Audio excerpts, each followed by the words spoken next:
नमस्कार, आप दुनिया के फटाफट बुलेटिन में आप सभी का स्वागत है और नजर डालेंगे आज की खास खबरों पर। पश्चिम बंगाल में चक्रवाती तूफान रेमल का कहर, 2 लोगों की मौत, 24 ब्लॉक और 79 नगर पालिका वार्ड में करीब 15,000 घरों को हुआ नुकसान। राज्य के विभिन्न हिस्सों में कम से कम 2,140 पेड़ उखड़ गए और बिजली के 337 खंभे भी गिर गए।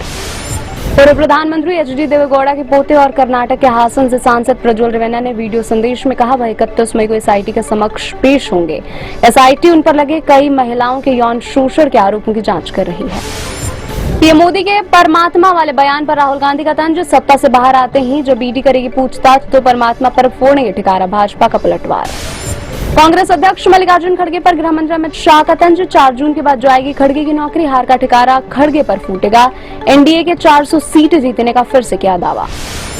लोकसभा चुनाव के आखिरी चरण का चुनाव प्रचार तेज, पूर्वांचल में गृह मंत्री अमित शाह और उत्तर प्रदेश के मुख्यमंत्री योगी आदित्यनाथ की ताबड़तोड़ चुनावी रैलियां। 1 जून को आखिरी चरण की होनी है वोटिंग।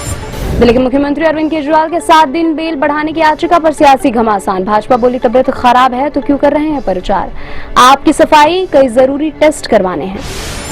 पुणे के पोर्श कार कांड में रोज हो रहे हैं नए खुलासे, आरोपी नाबालिग का ब्लड सैंपल बदलने के आरोप में 2 डॉक्टर हुए गिरफ्तार। शराब के नशे में धुत आरोपी नाबालिग ने 2 करोड़ की गाड़ी से 2 इंजीनियर्स को रौंदा था। चक्रवाती तूफान रेमल के बांग्लादेश के तटीय इलाकों में पहुंचने के बाद कम से कम 7 लोगों की मौत हो गई, लाखों लोगों को बिना बिजली के रहने के लिए मजबूर होना पड़ा। रेमल के तट से टकराने पर 120 किलोमीटर प्रति घंटे की रफ्तार से तेज हवाएं चली और सैकड़ों गांव में पानी भर गया।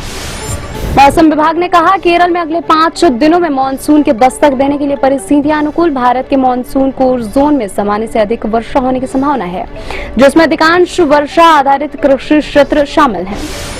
राष्ट्रीय राजधानी की एक अदालत ने उस निजी अस्पताल के मालिक और आग के हादसे के समय ड्यूटी पर तैनात रहे 3 डॉक्टरों को पुलिस हिरासत में भेजा। हादसे में 7 नवजात शिशुओं की मौत हो गई थी और 5 झुलस गए थे। आम आदमी पार्टी के राज्यसभा सांसद स्वाति मालीवाल के साथ मारपीट के मामले में आरोपी विभव को अदालत ने नहीं दी जमानत। विभव पर आरोप है कि 13 मई की सुबह केजरीवाल के आवास पर मालीवाल पर हमला किया था। चक्रवाती तूफान रेमल के कारण कोलकाता के कई हिस्सों में पेड़ उखड़ने की घटनाओं में 3 लोग घायल हो गए और वाहनों की आवाजाही बाधित हुई। अधिकारियों ने कहा कि रेमल के प्रभाव से कोलकाता में करीब 68 और पास के सॉल्ट लेक और राजारहाट क्षेत्र में 75 पेड़ गिर गए। छत्तीसगढ़ के नारायणपुर जिले के वैद्यराज के नाम से मशहूर चिकित्सक हेमचंद मांझी ने कहा, वह नक्सलियों से मिली धमकियों के कारण पद्मश्री पुरस्कार लौटा देंगे।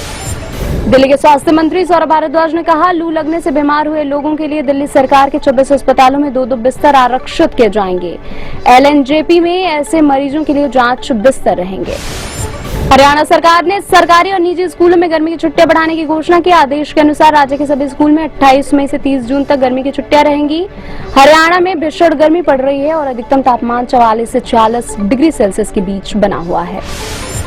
आईएमडी प्रमुख मृत्युंजय महापात्रा ने कहा, उत्तर पश्चिम भारत और देश के मध्य भागों में 3 दिनों के बाद भीषण गर्मी से राहत मिलने की उम्मीद है।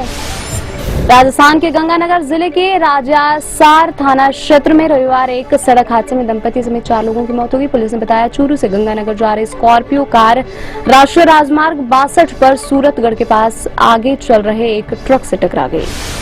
कारोबार के दौरान सेंसेक्स ने पहली बार 76,000 का आंकड़ा किया पार, बाद में सेंसेक्स मामूली 20 अंक की गिरावट के साथ 75,391 अंक पर हुआ बंद।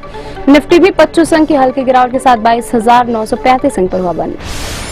करण जौहर ने किया फिल्म धड़क 2 का ऐलान, तृप्ति डिमरी और सिद्धांत चतुर्वेदी लीड रोल में आएंगे नजर। शाजिया इकबाल करेंगी फिल्म का निर्देशन। 22 नवंबर 2024 को रिलीज होगी film. Hollywood actor Johnny vector की गोली मारकर हत्या, एक्टर का कार कैटालिटिक कंटरवल चोरी कर रहे चोरों ने मारी गोली, पुलिस कर रही आरोपियों की तलाश। General hospital show Brando Corbin का किरदार निभाकर जॉनी को मिली थी लोकप्रियता। ये थी आज की फटाफट बुलेटिन और ऐसे ही ताजा अपडेट्स के लिए बने रहे हमारे साथ, यानी कि विजिट करें आप दुनिया पर।